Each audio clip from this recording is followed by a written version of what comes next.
and gentlemen, welcome to the Bidness, where we talk to industry professionals in the punk, ska, reggae, and adjacent communities. Today, we have a very special day. We have a local legend of rock and roll, Walter Campbell, of NVS. Local punk band of the South Bay, and he has a side project called Book on VHS, where he does his own brand of music and getting down. We're happy to have him on the show. We also have Mike Powers formerly from the Champions in San Jose, but he moved far away and has joined or started a band called Boomtown United, which has actually been working with the Slackers in getting some good recordings going. So I'm really super excited about that. Super excited. Then we have Patrick Kaufmann from the Roughies. Hello. How's it going? One of my favorite people. Absolutely a joy to be around. And he's also got a side project called Lawnmower. And I'm sure it sounds exactly like a lawnmower. Just yes, precisely. And joining us all the way from Blighty, all the way from the UK, we have Jack Brew. Jack Brew played in a band called the Greenwich Meantime Ska Ensemble. And I believe, Jack, you played drums and trombone? Am I getting that right? Yeah, I'm going to be one of those people that says I've actually played most things, but most people don't like that. So, well, and Jack was supposed to play trombone with us on our England tour. Yeah. No, I still will play with you on your next UK tour. When we get to the UK, absolutely. By then, we'll be frozen in carbonite and shipped over in blocks. Hey, man. Well, thanks. I'm okay my with that. My go-to song whenever I pick up the trombone now is Hot Lunch. That's the song that I play first whenever I pick up the trombone. That's all you need to know. You just play that over and over again. Yeah. Every show. Doesn't matter what song we're playing, just play Hot Lunch. Excellent. Well, hey, it's a joy to have you guys on. Our show is very simple. It's just a conversation to get people to know a little bit more about the music, the people behind the music. And we always start the show with one more very important question. What did you do this last year to keep yourself from going batshit insane during the COVID lockdown? And today, let's start with Mike. Mike, what did you do to keep from going insane? Mainly, I just worked on my house. What did you do? My kids getting into music and playing. My oldest son, who's gonna turn 12 Saturday, he's picked up alto sax, so I've been helping him out with that. And my youngest, who's 7, he just wanted to start playing piano. Luckily, I got a free one from one of my mom's friends, and so he's taking virtual lessons. They're both taking virtual lessons. Nice. But I've been helping them out. Did you get like a keyboard or like a real piano, like a wood? Oh yeah, like an actual. Ooh. So did you did you have it tuned up and everything, or is it just? It actually just got tuned Saturday. Oh, it was pretty old timey saloon sounding for a while, but now it's pretty close to where it needs. Nice. To be. So, but it's cool, man. Nice. I love digging music. Yeah, nice. Growing the next crop, as I say. Exactly. Yes. Fantastic. Did you learn any new trades or work on anything outside of music, like scooters, cars? My scooters are waiting for me for next spring to start working on them. Yeah. It's too cold right now. I mean, it's like here in St. Louis, it's like hovering around 0. So and we've got 6 right now inches of snow on the ground. It's supposed to snow all night. Not really much. I mean, other than just like teaching myself home improvement tricks. Nice. So, yeah. Nice. Walter, what did you do to keep yourself from going absolutely insane? So I don't want to totally piggyback off Mike here, but so my partner and I, we actually purchased a home in September of 2019. So the timing was perfect to be very distracted and focused on a lot of home improvement and home maintenance. So we were very involved in that. I had transitioned to a new job June of 2019 as well. So I was still kind of acclimating to that. So I was able to keep myself busy throughout all of this sheltering in place. I was able to thankfully continue working, which I am very grateful for and feel very privileged to do, to be able to work from home. Yeah. Musically, things have been a bit slower for NVS since about 2016. When we initially disbanded, we got back together, and we have, an album that we still haven't put out, a full-length album worth of material that we recorded back in 2016. So what I should be doing is focusing a little bit more on that, as I've kind of built a little bit of what's behind me right here is kind of my home recording studio area / gym / workstation. But the last time I saw those guys was Trey's wedding in Super Bowl Sunday, which was just a fantastic, thankfully not this last Super Bowl. That would have been a little bit more problematic. The one before that, which is kind of crazy to think about, because that could have totally been a sort of a super spreader event, given the wrong or right timing, depending on how you want to look at it. So I'm thankful we were all safe and good. But yeah, just keeping busy, been really reflective, a lot of time for some good introspection and just kind of thinking about, where do I want to go? What do I want to continue doing? Not only with music, but just kind of life in general. It was a really good time, just really kind of just a good time to process, I think, and to really think about what's important to me, what values I stand for, really trying to put my, what's the expression? The vote with my dollar, so to speak. Yeah. And I've been supporting a lot more local, rather than like, immediately relying on like Amazon or, whatchamacallit, Spotify. I'm actually spending a lot more time on Bandcamp and music that I could have streamed for free. I'm actually, paying a little bit more out of pocket so I can support those artists and downloading their stuff or picking up that, vinyl record directly through them instead of, another third party who's going to take hand over fist over, what those bands, those musicians would receive. And a lot of gardening. Now that I've got a backyard, I'm not living, my backyard doesn't consist of a concrete slab like it did in San Francisco. And for the majority of the past 10 years of my life, that I can actually, we could grow trees, we can plant, and just feel so privileged and so blessed, for lack of a better term, to be able to do that and to enjoy some greenery, during the day. So I mean, all things considered, things are good. Fantastic. How what's the plant that you're proudest of planting? Oh goodness, I would say probably our maple tree, because it looked like it was dealing with, I forget what you call it, but when you plant, the shock that it receives from, being planted into a new terrain, and it looked like it was a goner. It was, just ready to be dead. And I mean, we, aside from the financial investment, more importantly, it's like, I don't want to kill this great little living thing that we've tried to introduce or, into our abode, and it's like, we want to be able to enjoy that. And it's come back to life. It's persevering. So that was pretty cool. Yeah, I've been stuck in that cycle before, like putting a plastic wrap around the tree to keep it from frosting and all that stuff. Right. Yeah, it can get nutty where you're just like thinking about the damn tree all the time. Meanwhile, like your dog is like, I haven't been petted in like weeks.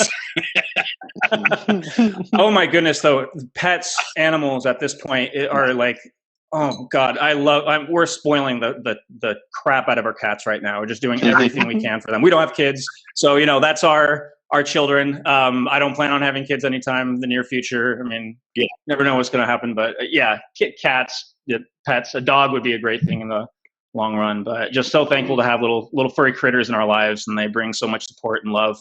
Yeah, for sure. Yeah. Hey, Jack. Hello. How's it been out there in the UK? I know you've been working real hard. It appears to me that you are one of the oh God, what do they call it? The workers. Yeah. You do a lot of you work in shipping, right? I'm a truck driver. Yeah. So nothing exciting. Yeah. It's really weird over here because obviously we've got the whole Brexit thing going on as well, which is utter rubbish. But yeah, look, in the last year, from like May till July, there was the government was giving us money to not work, basically because of COVID, and then everything opened up again, and we had a massive spike in cases, and then they closed everything again, like October time. But the second time they closed everything, we were in a similar situation to what you guys were in. We were told we can't work, but there was no money for us that time.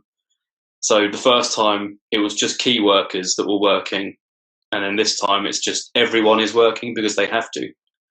So it's really weird. Like we're on like our third lockdown now. I think they keep opening everything up again and then closing it again and opening it up again and closing it again. Because everyone, there's a huge spike. When everything opens, there's just a huge spike in COVID cases. Yeah. So it's just mental going backwards and forwards. I've worked all the way through everything, not stopped for anything. But yeah, I'm on holiday this week, which is why I'm here. But, you got the next 9 days off, is that right? Yeah, well, I was supposed to have 9 days off, but I'm now working 3 days this week. So wow. I think this is the third week I've been off since January 2019. I think. Wow. What is your route like? What? I don't have one. Just go all over the country. I work out. There's a port near me, a big container port, and I go to the container port. I can just literally take a container anywhere in the country from where I am. So wow. No route. Well, at least you get to see some of the prime countryside, right? No, not really. It's a lot of motorways. It's same as being in a tour bus. People think, oh, you get to travel all over the world, but in a band, all you see is green rooms, venues, sound checks, and the inside of a van. Yeah. Same as being a truck driver. You don't ever see anything nice. You just see the road, the service stations, and places that you're delivering to. All the M&S gas stations and. Oh, then if that's where you're going, Curtis, you're way posher than me.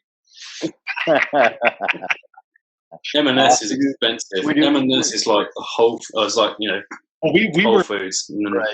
Right. We were surprised because you've been to the US, right? Yeah, I spent have you? A month there in 2015. I was supposed to go Supernova last year, but obviously the petrol stations out here are really unsavory. They really are. I mean, even the nice ones are kind of like, hey, come in. It's brightly lit. We don't want you here much longer. Just leave already. Luckily I didn't actually go into a single gas station in America. I spent 2 weeks. I spent 2 weeks in LA and then 2 weeks in New York. And when I was in LA, I literally just spent all of my time on buses everywhere. Yeah. And I went to New York. I went and stayed with. I went and stayed with Mr. Ruggiero, and he went to me. You spent 2 weeks in LA without a car, and I said, "Yeah." And he went, "You're mental. How did you get anywhere?" Yeah, they wrote a song about it. Nobody walks in LA, right? I walked everywhere. Walked buses. It's great. Fantastic. Well, did you have any extra time to do anything, or were you just working stiff the entire time?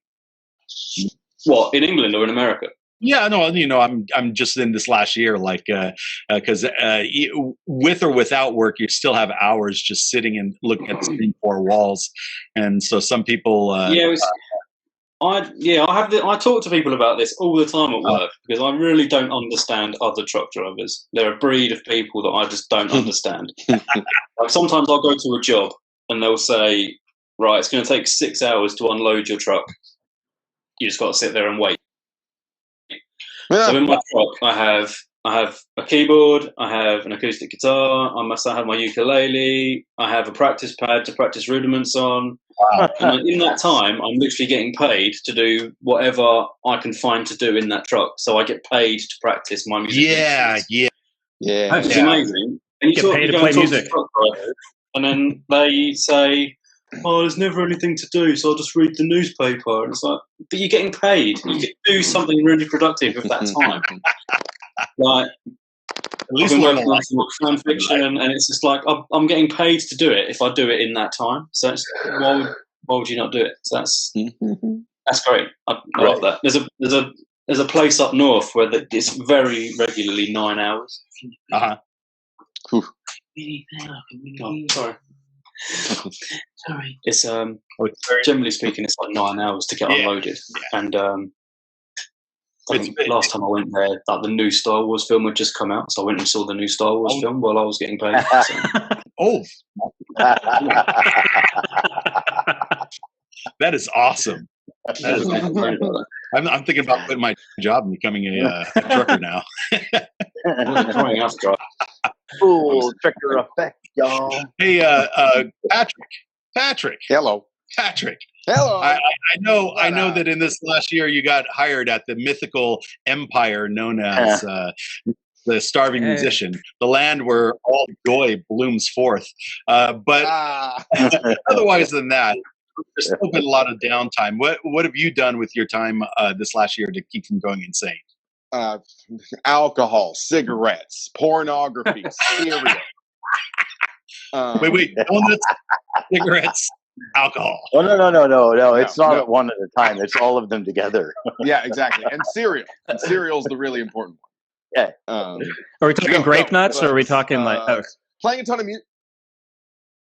I do love grape nuts. They give me the agita. They give me the heartburn though. Yeah, they do. They do. Ooh. I have to say, weird about it is you open the box and there's no grapes and no nuts. You're like, what the fuck? It doesn't make any sense. It's gravel. Gravel.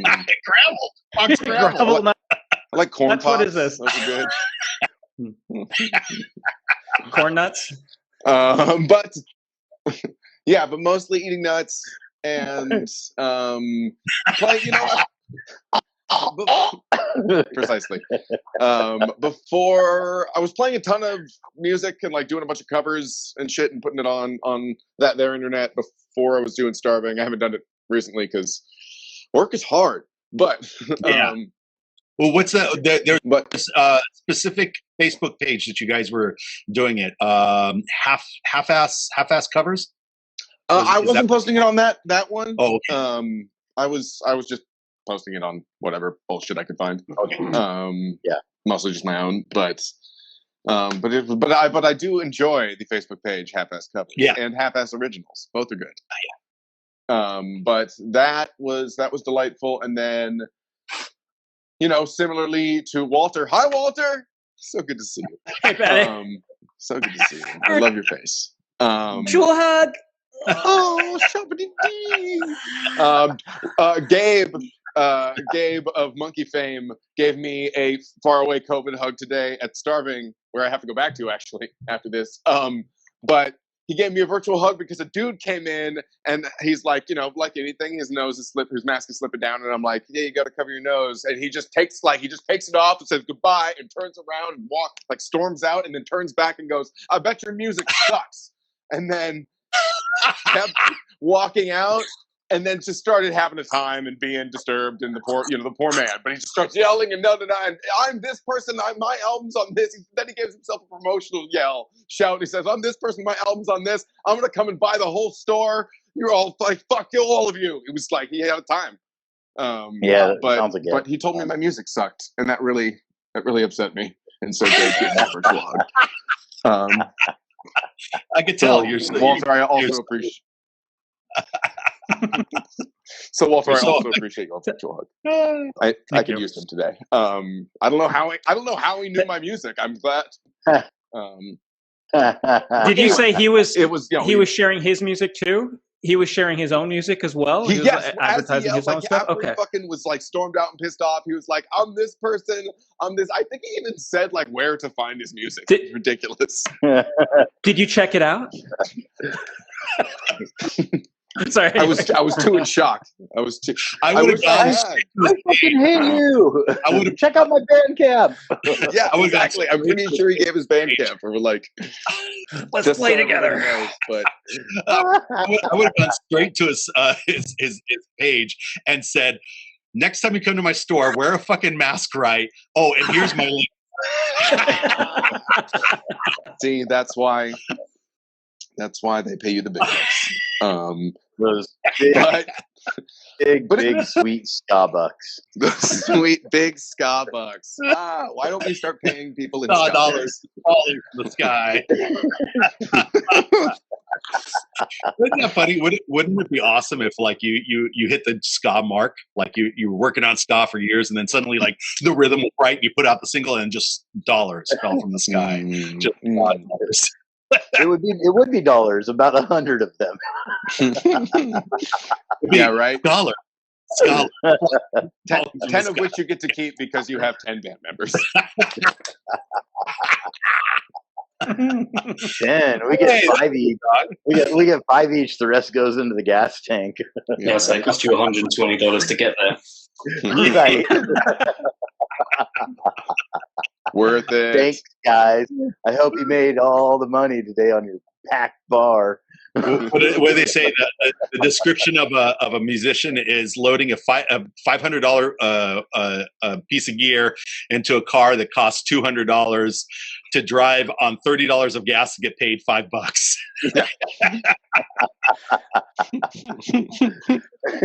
It's like one of those math problems I didn't want to do in grade school. A, point B, and then a train, right? Saying that, I'll take $5 to play a gig at the moment. Now I'll pay $5 to play a gig. Yeah, probably pay for it. Right. For real. Pay to play. Can I just set up on your patio? Mike, what's your dog's name? This is I'm Maggie. Maggie. Maggie. Oh, what a beaut. Yeah, Maggie's a good-looking doggo. Yeah, Maggie's like, I want to be on the chat room too. Exactly. Keeps like inching her way closer to me. And it's pretty soon she's just gonna be like swallowing her face. yeah, I'll be pushed out of frame. Just be her answering questions. Hey Maggie, how was your day? Rough.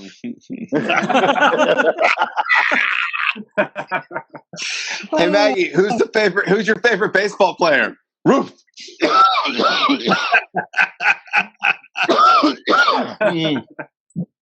Hey Maggie, what grows on trees? Bark. God damn. She is not amused. Maggie, what are you Just got a lot more serious.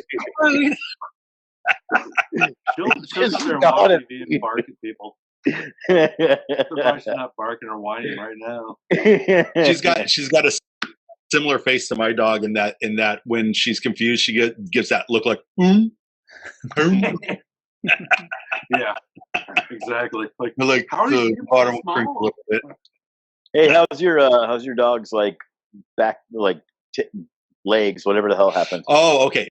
So my dog, which is celebrating its second birthday today, we did a birthday cake and everything. A peanut butter cake. Yeah. But yeah. So my dog, I was doing the show on Thursday, and I opened the door coming out of my basement. There's like a little hallway, right, and then there's a stairwell that goes down. And my dog is sitting at the bottom of the hallway, running circles and looking back at me like afraid, looking like I'm going to attack it. And it's like making these high pitch, like kind of weird noises. And I'm like, okay, let's go on upstairs. And I go to pick up the dog, and the dog just starts literally screaming. Just like, and I was like, when you hear a dog scream, like the first and only thing is like, get this thing to the vet. And so I went upstairs, I just to check and make sure that it wasn't reacting, because my girlfriend was, you know, I didn't want to find out like, hey, the dog is acting funny. It's because my girlfriend died, you know, that sort of thing. So I went upstairs, checked on her, and she was, of course, like asleep watching TV. And I was like, hey, you better wake up. Like, a dog is, it's got something going on. So we thought it had ingested something or eaten something, because every time we try to pick it up, it would freak out. And it turned out that you know, we massaged all the legs and the arms and the rib cage and everything. We're like, we can't find anything, so it's got to be in the stomach. So we're like, we better get this to the hospital, because it could be like an hour and this dog could be crashing and gone. And so we went to the doctor, and the doctor's like, yeah, you know what? I was feeling around and stuff, and you said you did everything. She's all, I took the back leg and I pulled it back a little farther than normal, and it just went through the roof. So I think it's a soft tissue injury in the back leg. And so they gave him some doggy downers, some doggy pain. And he was just like, for a couple of days. He's good now. He's like jumping and freaking out, just like normal. But yeah, he's good. Yeah. Glad to hear he's doing better. Yeah, it got a little scared there for a moment, but you know, because we just went through the whole dance of her cat died, and so we went through the whole like taking the cat to the doctor, and the doctor saying, well, maybe it's got a couple weeks left on it, maybe it's got a couple days on it, maybe it's got a couple of hours left on it. And we're just killing it. That's just emotional turmoil. Bad news. That's a bad way to deliver that kind of information. Yeah. Well, I mean, it's one of those like, well, you could spend, you know, another $3,800 on it. Well, what would they do? Well, maybe buy them a couple more weeks. It's like, yeah, you're like, fuck. While they're suffering like hell. Yeah. I mean, the cat was blind. Yeah. The cat wasn't eating anything. Like, we were forcing liquids into it, and it's just like, yeah, the cat just wants. You need to weigh quality of life at that point in time, you know. For sure. So. But I got to be there when they put the cat to sleep, which was a very emotional and weird moment, seeing that, you know, seeing the passing. So, but you know, the way I look at it is like everything's an experience. You learn from it, and you kind of hopefully compartmentalize it and put it somewhere where you can like get some positivity out of it. But it had to happen, unfortunately. Anyway. Back to not so depressing topics. We got some people in the some people in the comments saying hi. Yeah. Hello. Hey. We got Gabe Jimenez says, "Yo, Patrick, Douglas is on line 1." Oh, fuck you.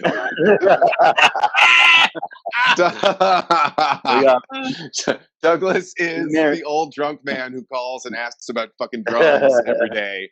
And it's just, he wants the Ludwigs, and he wants the concert toms, and he wants the fucking certain thing, and and Micah has long ago left him and stopped dealing with him.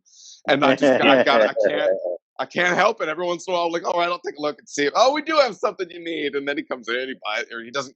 So the funniest thing, he doesn't even come in. His homie comes in, and like, he's apparently blind, and Mike has never, like, he's never come into the store in like 20 fucking years. So he's this like mythical creature.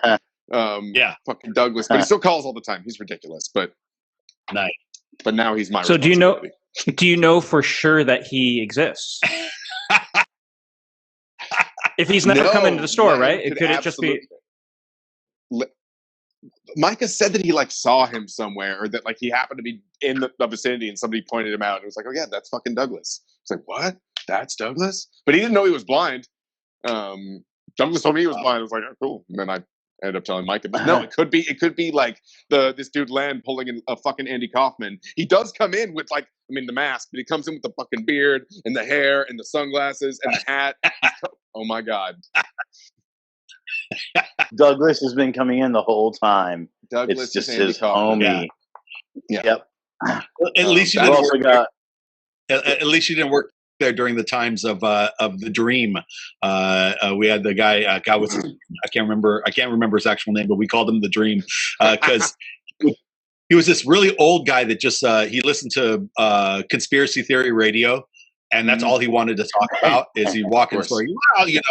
Well, Michael Savage says this, blah, blah, blah, blah, and then he would laugh maniacally. But the weird thing about this dude is he had some sort of thing where his family had money at some point, and he was the last person in his family, so he was just receiving a check from them. What he would do is he would buy a guitar or 2 or 3 a week for the entire duration that he was coming to start. Literally, so that they would just let him ramble in the store. And his teeth are rotten and falling out, and he would poop himself in the store. Oh no! And people would have to usher him out. Stop! And we don't care where you go; you just can't be in the store right now. Was he the guy? Was he the guy that would like just like poop in his pants and like shake it out his like leg? No, he would just he would just poop in like in the most horrible places, like the acoustic room. Oh, not the acoustic room. I'm really glad that Starving moved off of El Camino Real. Yeah, for sure. Did he ever do it like before buying a guitar, and then you'd get him to buy a guitar quickly, and then get him to leave? There were a couple of times, and then sometimes he would come in he would just sign over a check, like the family check. He would just sign it over to this. Say, give me whatever you got. And then there was other times he would show up with like just piles of change and just sit there like for an hour talking about Rush Limbaugh as he's counting change on the counter, and like dollars that were like compressed and had like food marks all over them. Yeah, good times. In the days before COVID, now you won't touch that stuff. You just like right. For the love of God, you're grabbing like nuclear tongs. Yeah. Oh, for sure. Well, because people still, of course, come in with bleeding fucking knuckles and pocket money or sock money or whatever. There's still the gnarls coming in. No one should come near me, by the way. But the people are still coming through, and you're just like, cool, dude. Like, let me just grab that real quick. Cool, thank you. Goodbye.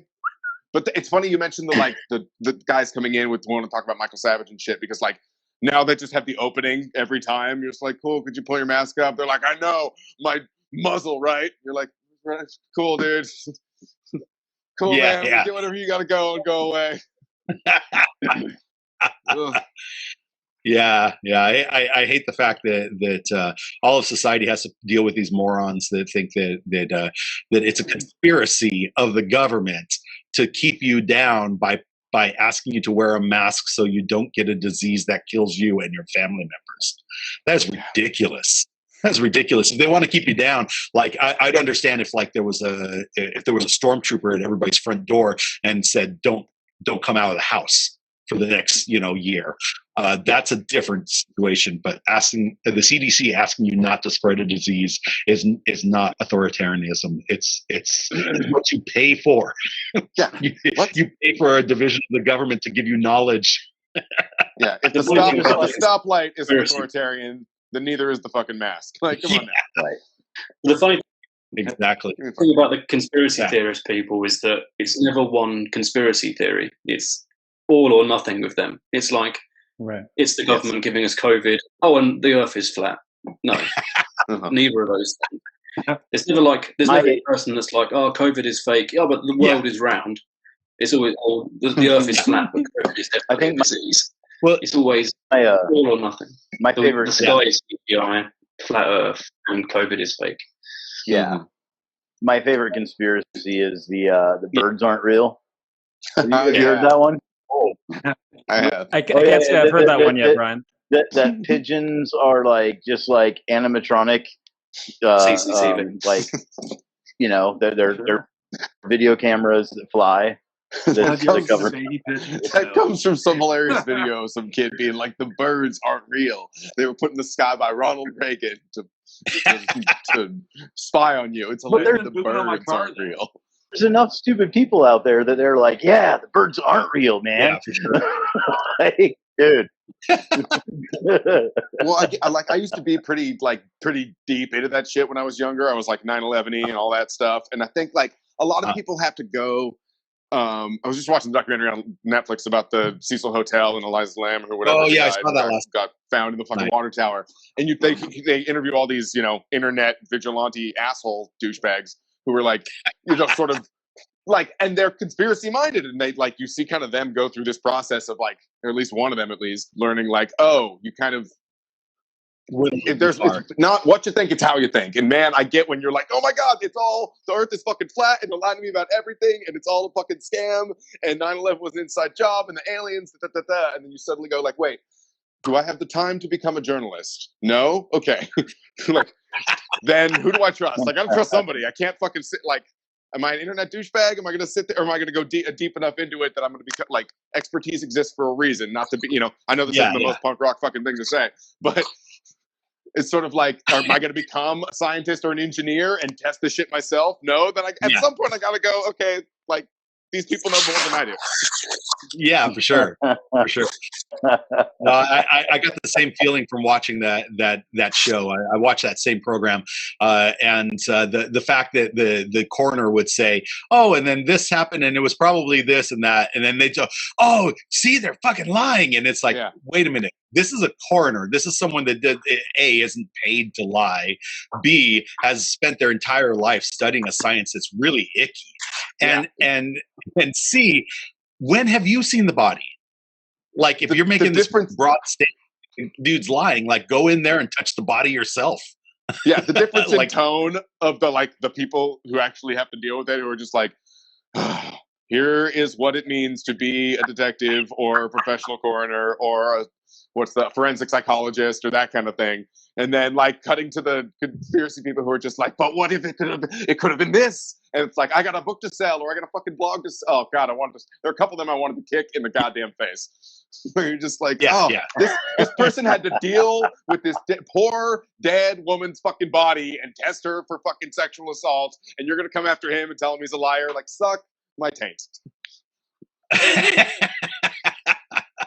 But that's why they put them in there.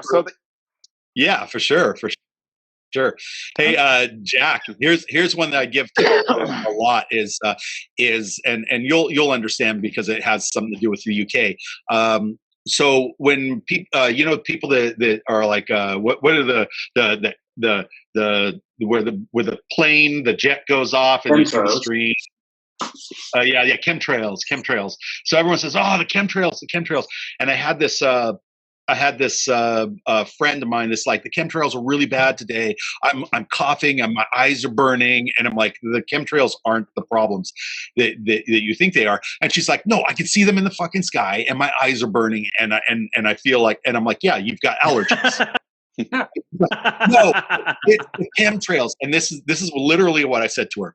I said, last year, the Reykjavik volcano in Iceland exploded into the sky 7 miles high. 1.5 months later, all air transit in the UK was stopped dead because it finally received the ash from the Reykjavik explosion. 1 month and a half and like 4,000 miles away. Now, you saw somebody in the sky painting a pretty little vapor line and you think that's affecting you today. You are a moron. That's the problem. People look for those really simplistic, reductionist sorts of answers and explanations for their own disenfranchisement and their, it's just the world is not that simple. We can't just come up with these people are affected by chemtrails, but they're not affected by like car exhaust. Clearly, right. They're the same people that are. Jack, do you have anybody over there that burns coal? Have you ever heard of that? Okay, so it was a thing years ago, but so the coal changed, didn't it? Yeah, a bit. So people that burn coal are these dudes that are like, chemtrail nutters and anti-masker types and like just like whatever, and they have these big diesel American trucks and they have these big semi-stacked exhaust coming off the back of them, and they have these packs that they can put somewhere in their exhaust that they like hit a button and it literally just plumes black smoke out of the back of this car. And it's just like, and they think this is cool. So they're just like blah, blah, blah, blah, blah, blah, blah, down the road driving. And then they exhaust out and there's just like, we're talking thick black plumes of smoke and just, It's like if your truck. and these are the same people that are like a roll call. That's what it's called. Thank you, David. These are the same people that are like the chemtrails, though. That's the government putting chemicals in our drinking water. Like, How no, exhausting. no, you guys rolling coal into our drinking water is what's putting chemicals. It's got to be exhausting, like thinking of how many things are connected like this. You know, it's like, oh, the birds aren't real. The birds are just robots. Okay, great. Well, what about the windmills? Oh, the windmills are killing the birds, and so are the so is 5G. Wait a minute, if windmills and 5G are killing the birds, isn't that a good thing? They're not real. No, they're totally not real. Then why are they killing birds? Yeah, why are they killing the birds? Just stop and listen to yourself. This is ridiculous. The whole thing about circular. Sky being CGI as well, isn't there? Being CGI? Right, and it's like, if there's CGI, why the hell do we have night time? Because it was just a pointless invention. And it's like, oh, night time only exists so they can recharge the birds. Which is a double for me, because in San Jose we have these kick scooters, these rentable kick scooters, and they're called birds.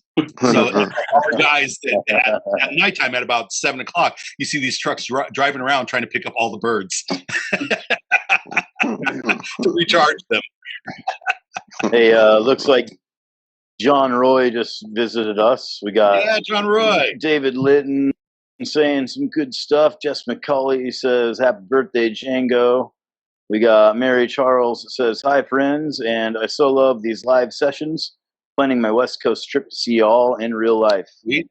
And let's see, Christine Campbell just puts up some hearts for you. Yeah. Hearts. Hey, did everybody have a good Valentine's Day, or should I ask? Jesus Christ. Mellow. Alcohol, cigarettes, pornography, cereal. So you had a great Valentine's Day. Wasn't bad. I hope there's some milk in that cereal, or maybe just vodka. Yeah, right. Just Kahlua, and milk. Some sort of milky substance in there. You got to soak Nice. up those grape nuts. Although Brian, you after to talk about the chemtrails, the chemtrail talk. Now I'm hoping there's like going to be like a chemtrail nut sort of cereal or something like that. Someone's got to get on that. Chemtrail nuts. What would that taste like? What would that smell like? I believe that would taste like desperation. The truth tastes like the I truth. feel like success and capitalism. Tastes like freedom. Tastes like the truth. You I love the smell of naked we could definitely bomb in the morning. we could definitely sell chemtrail mix at Bass Pro Shop. Oh god. There's real. Chemtrail mix. Chemtrail mix. Chemtrail mix. Do you guys want to start a band? You just open up the bag and it just gasses you. And you're like, oh, look, chocolate. Oh my God. David Litton just put a link into the chat that says there's a chemtrails book for kids. Ah, yes. It's called, As there should be, right? it's called Funny Clouds, a Chemtrail Tale. Oh wow. Yeah. Those, Mom. Oh, Oh my God. Oh, yeah. It reminds me of when I had it before. Stormfront had their Stormfront for Kids. I forgot the name of that. He's since renounced that whole movement and white supremacy. But do you know who I'm talking about? The child of something black, and then do you know who I'm talking about? What son of a really famous white supremacist. Anyway, the reason why I went on that little route was because I remember their website had like a Stormfront for Kids sort of section, which was really disturbing. Yeah, but then you get people like Stephen Colbert, who did the Gay Rabbit. What was the name of his book? Oh yeah. Yeah. The Mike Pence rabbit, the Mike right? Pence. Yeah, it's something like that. Let's see. Yeah. Let's see if we can find it here. Stephen Colbert. I bought a copy of that book for someone. I can't remember who I gifted it to, but yeah, we have it upstairs. A Day in the Life of Marlon Bundo. Yes, that's right, Marlon Bundo. Yeah. Awesome. Mike, do you have any of these nuts in your neighborhood? Any of these chemtrail nuts? They're all over, I think. You know, we have the chemtrail people, we have flat earthers, anti-maskers. Yeah, I mean, we've got it all here. We've got the highest murder rate in the U.S. Of course, we get everything in St. Louis. Wow, everything you could want. Can I tell you a story? Can I tell you a story of my first trip ever to St. Louis? Oh yeah. Okay. So and this is going to be good for John. John Roy's in the feed right now. So John Roy plays in this band called Unsteady, one of my favorite bands from San Diego. And one of his tours, he said, "Hey, my keyboardist Kevin can't make it. You want to come play?"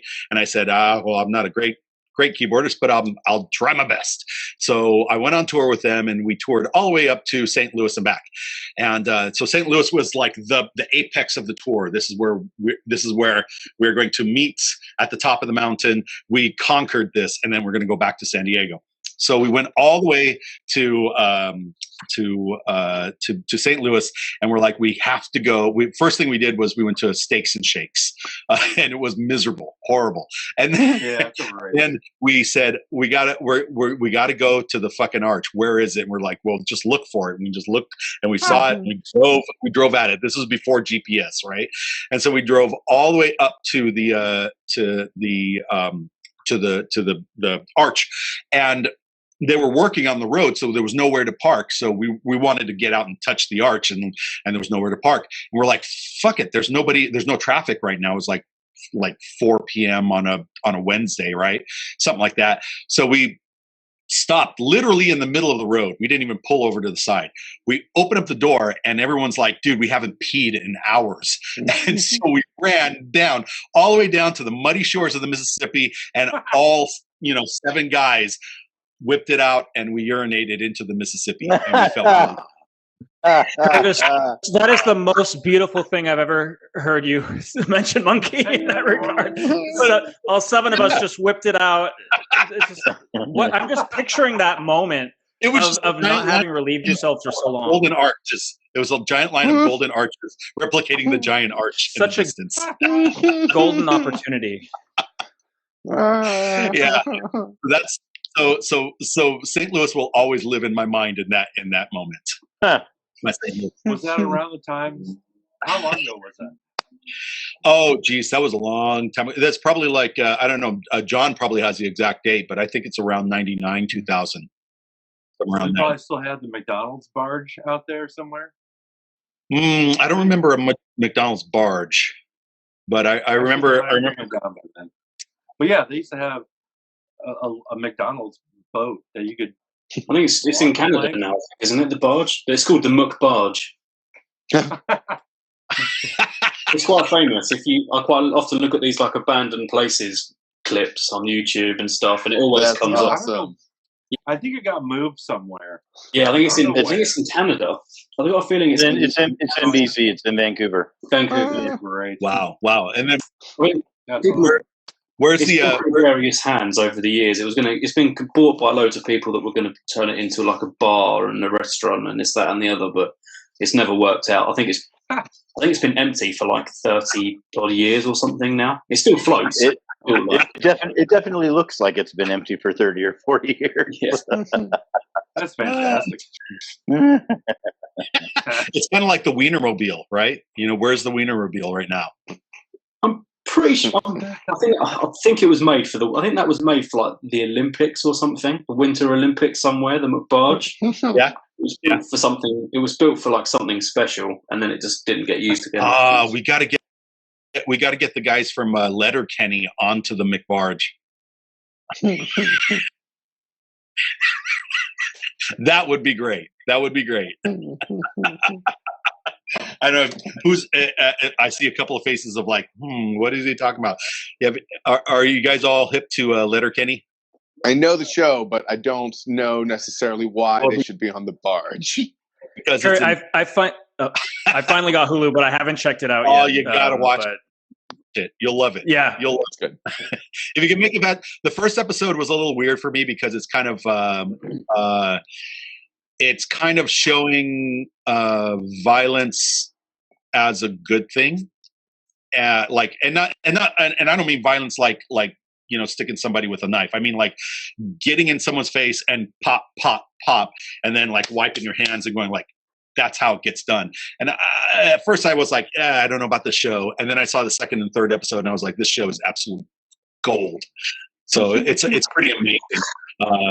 But it's just farm boys from a farm town in the Saskatchewan area and their lifestyle. But anyway, super fun. It reminds me of the beginning of an 80s song. Verse.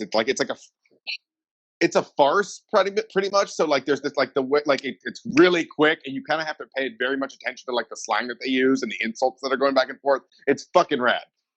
Yeah, I will say that for how lowbrow it is the most sincere, like the most sincere and accurate representation of William Shakespeare in a modern. Ooh, there we go.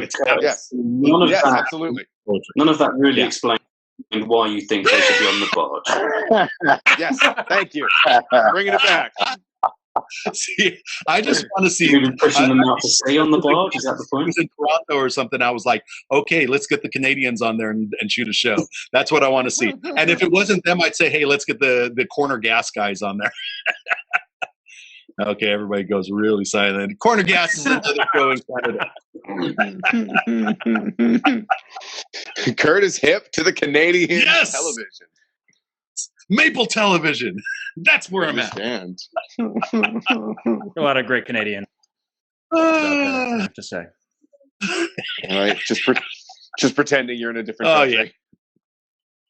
Yeah. That's what it really is just me dreaming of not being an American for a minute or two. Oh, so nice. He's so nice to have like a simple life. What is this feeling? All right, let's get back on music. We've been talking about everything but music. Mike, we just had Jay on the program, and he said that he just mixed your new album. What's up with your new album? What's give me the highlights, give me the lowlights. What's happening? Oh man, okay. So long story short, after my time in the Bay Area playing with the Champions, we had to move back home to St. Louis. I wanted to do something more in that traditional wheelhouse. It ended up evolving in something different, but the ska scene was like completely dead in St. Louis. Like MU330 was the biggest thing that come out of St. Louis. Yeah, as far as it was good reason. And now we lost Dan to the Bay Area. Mm-hmm. But so I found some of my friends that were musicians, and I'm like, hey, here's an idea. What do you guys think? And like, yeah, if it goes nowhere, it goes nowhere. We're having fun. But so we get together, we started writing music, and it progressed. We put this album together. I can't remember exactly how. Oh, I know how it was. Jay was doing dub versions of songs. Mm-hmm. Like you could send him a track, and he would dub it out for you. Nice. And we did that with our EP. We sent him a song, and he did it. It was great. We loved it. And then we paid attention to what he was doing with other stuff. So we got in touch with him, and we basically just asked him, like, hey, how do you feel about mixing our album? And he did it. Fantastic job. Nice. Yeah, I couldn't be more happy with it. So yeah, Jay's got his hands on it. It's being put out here through Jump Up Records. Over in Europe, it's been put out through Grover. Nice. And locally in St. Louis, we've I think we're just about sold out of our copies. Nice. So we're gonna have to re-up. What's up? Yeah, it's What country labor is Grover out of? Germany. Germany. Okay, cool. Yeah, cool. and I think their jump ups. Yeah. Too, as far as There's loads of good bands on there. There was people like the Moon Invaders were on there. Yeah, from France, right? The Moon Invaders. No, Belgium. Oh. It's the drummer. Oh, okay. The drummer for the Moon Invaders, Nico. He was in Reggae Workers of the World with and he plays in the Aggrolites when they do their Europe tours, and he's got a studio in Belgium. But he was the drummer in the Moon Invaders and the Carolorgians and something else. Sweet. Cool. Mike, I have to say, I checked out your music for the first time. I went to the website and really enjoyed what I heard, particularly the third song down, which I honestly do not remember the name right now, but that one in particular really, really stood out for me. So, yeah, really, really great job. Nice. I don't remember either.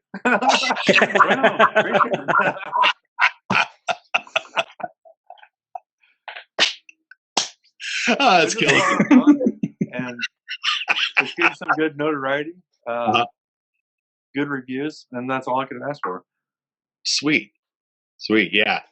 It's definitely changed. The game of recording has changed, and it takes such a long time. Originally, it takes such a long time to write an album and to get it ready for recording, and then you got to go through the whole recording nonsense, and then there's so many people just vacuuming money out of your wallet, and now it's like a little bit more like recording some initial tracks in your home studio, sending some tracks to a studio. That studio is just kind of putting it together and calls you when they're done. It's like it's actually a lot better than it was, but at the same time, people like me, like I always had to have like every note I had to touch. I had to listen. Everything I had to listen to and go, wait. There's a little like weird vibration happening in the left speaker, that sort of thing. And now just sending it away and just trusting, and it comes back. You're like, well, I guess that sounds cool. Like, yeah, I kind of like letting go and sort of like letting somebody else fuck with it and do their own thing to it is like it's super nice. You're just like, oh, cool. Like I trust them. I'll fuck with it if I hear something wrong. But instead of sitting there and like watching over their shoulder, like they can almost sink into it in a way. They can relax about it too. Yeah. Usually what I like to do is I like to give them an idea of where to go with it. Like I want this to sound like second track of the Clash. This one song. Like I want this album to have like that feel, and then giving them that, and then they go away and they come back, and then I kind of grade them on that feel. I think the guitars need to be a little bit brighter. Sort of thing. But otherwise than that, you always think the guitars need to be a little more bright.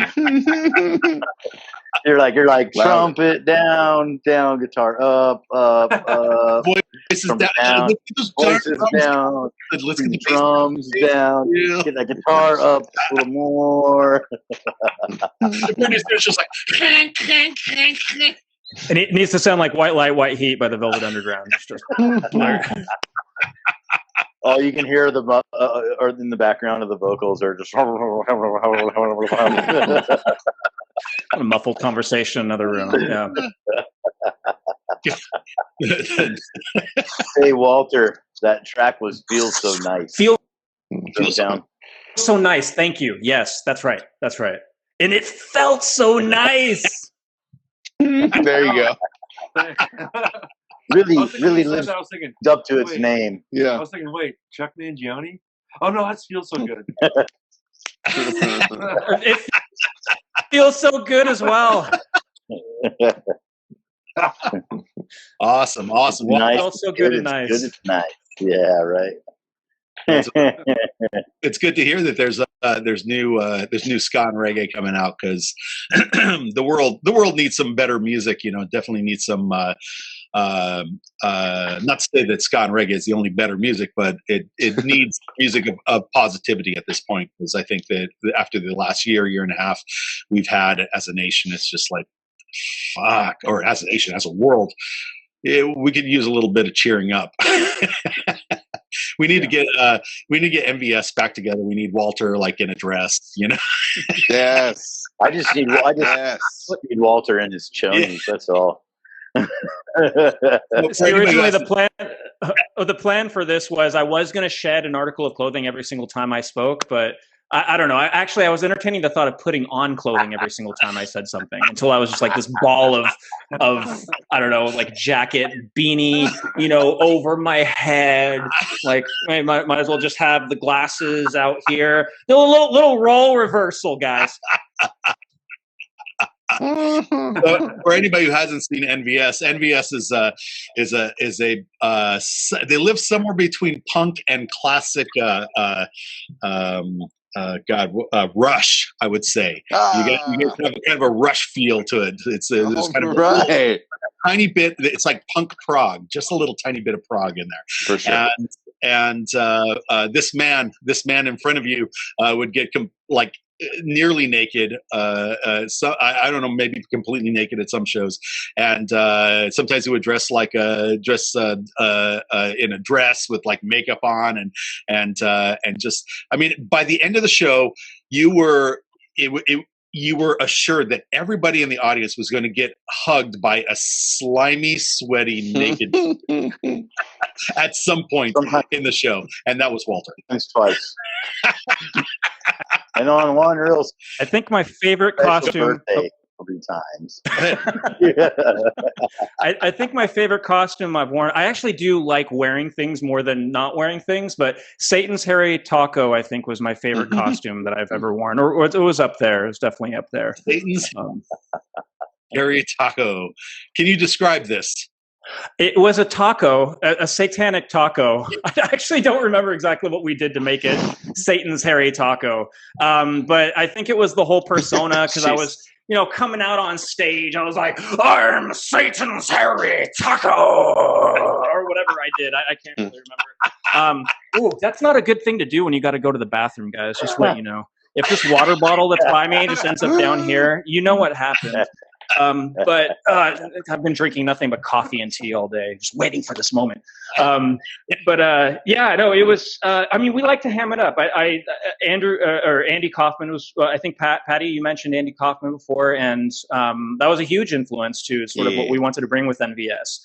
Maybe a little bit of that discomfort, but if I were to approach NVS, when we approach NVS again, I definitely want to embrace because at least with that particular project, it really is about having a good time.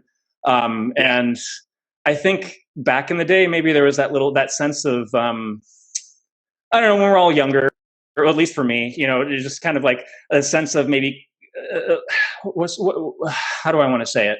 Whimsy. Whimsy. There we go. I'm just going to go with whimsy, rather than just kind of just this is what it is. We're going to have a good time. Like, you don't have to be, with me, I think I was over concerned about wanting to create a certain type of art as opposed to like, let's just have fun. And that's very much what I would like to embrace with NVS moving forward. And what I feel like that we, when we're at our best, what we bring, is a good time. We like to put smiles on people's faces. We like people to get nice and sweaty and I mean, Kurt with Monkey, I think you and Brian, you guys do such a phenomenal job of just like bringing out, like one of the last shows I went to was actually the first time I went to Gilman was seeing you guys. I'm embarrassed to say the first time I went to Gilman, it was a few years ago, maybe the last time you guys played there. And it was so fun. And that's what I feel like. You made it out to the Ska Parade show. What's that? I think you made it out to the Ska Parade show in January of last year. Yes. Yes. That was with the Toasters as well. Oh, I believe. So that was they also played. No, or maybe it wasn't January. That was one of the Scotch Bonnets and Toasters. Oh, okay. Yeah. That was like a year before. Yeah. Scotch Bonnets are fun. I like for sure. Yeah, they are. Yeah, we just had Lady Hatchet on here like a week and a half ago. Nice. She was fucking I have a rad. Scotch bonnet skirt. Nice. They actually make, like, as a band, they actually make hot sauce and like label it and sell it in their merch table. Nice. That's so awesome. She played guitar for the Slackers on a Europe tour when Agent J did his shoulder in. Okay. I don't know if she did any. I don't know if she did any American stuff with him, but I managed to meet her a couple of times, and she seemed like proper cool. Yeah. Is it Kirsten or Kristen? Kristen. Kristen. Yeah. Fantastic. Yeah, she is a little she's a little pepper ball, man. She was super fun to have on the show. Kept the energy going for sure. Hey, so we're at the end of the hour. Let's move on to our second and final question of the hour. While we sit here and we see our lives drifting past us, and we're getting older every minute, and we're hoping yourself, Kurt. Speak for yourself. Yeah. I'm getting Jack gets younger and sexier every day, so you just fuck right off with that talk. Tell that to British women. You bastard. I got your back. So while we've been sitting here in our own four walls, like wondering when society is going to return to normal, I thought about it and I said, I don't want it to just return to normal. I want it to return to fun and to expression and to people that believe in music and art and poetry and sculpture and writing. I want the world to be dedicated to expression again.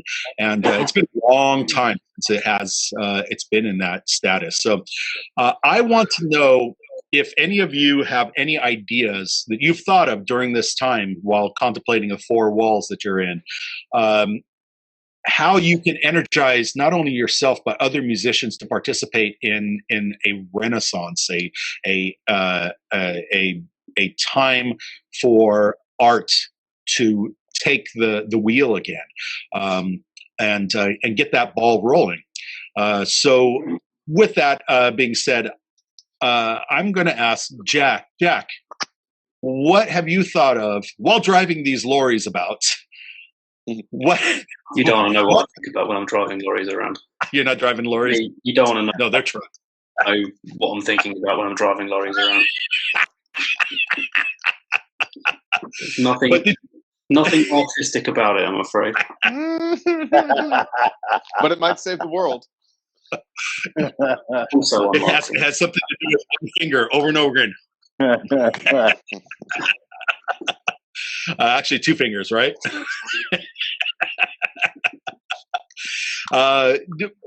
Jack, what do you think we can do as musicians to encourage creativity and a healthy lifestyle, a healthy art lifestyle for humanity?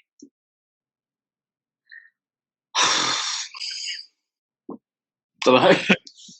Not really clue. I think I've been asking myself that for ages. Not a clue. Not a clue. Not a clue. No. We should all get driving jobs so that we can play trombone in a parking lot. No, nothing. It's all a bit rubbish, isn't it?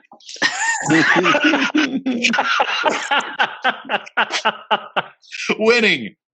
All I can think about is that I've not even seen my drum kit since March. So I don't even know when I don't have any idea if I'm going to get to play in front of an audience in the next 5 years. Not a clue. And that's pretty much what I've lived for the last 15 years. So. Maybe that's it. Maybe when the COVID restrictions go away, you start playing your drums every day, and it energizes the next door neighbors into getting, yeah, or to tell you to shut up, to put away the rubbish.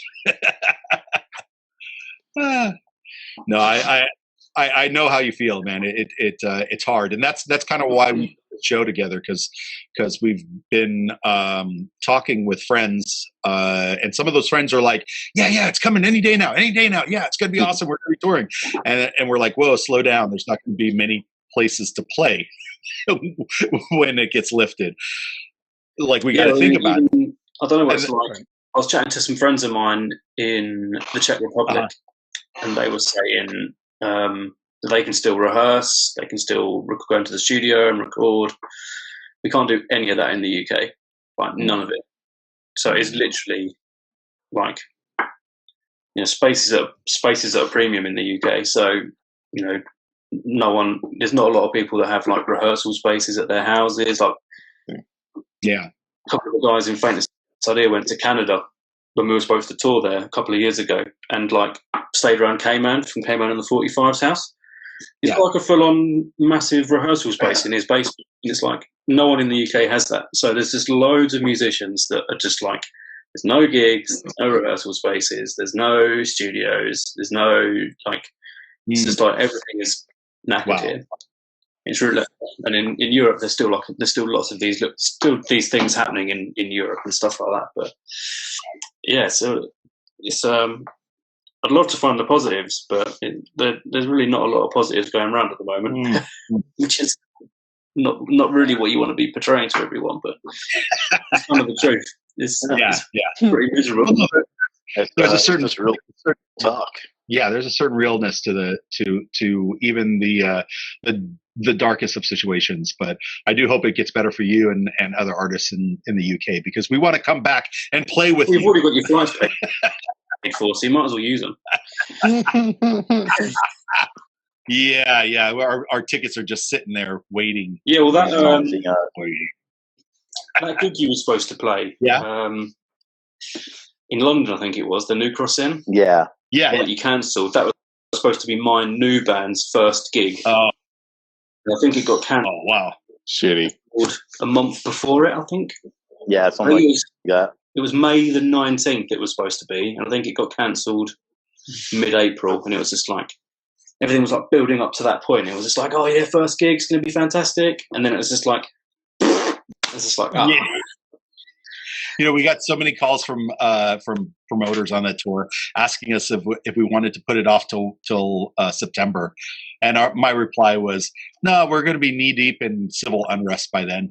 There's flaming bricks flying in the air, and it was like even that was too late in the game. Like the flaming bricks came months before, and they were still on fire, still tossing them back and forth. I'm just like, oh crap, this is going to go forever. It's like all the dystopian things Phil Collins and Pat Benatar were singing about in the 80s.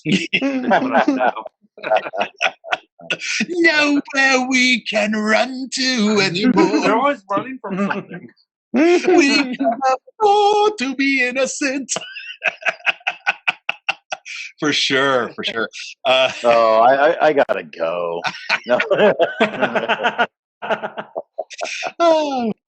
Oh, speaking of it, Mike, what do you think? What do you think we could do to supercharge to get people excited about music again? Man, I think that we just got to take every opportunity we can to go out and see live music. Yeah. Even if it's something out of your wheelhouse, you know?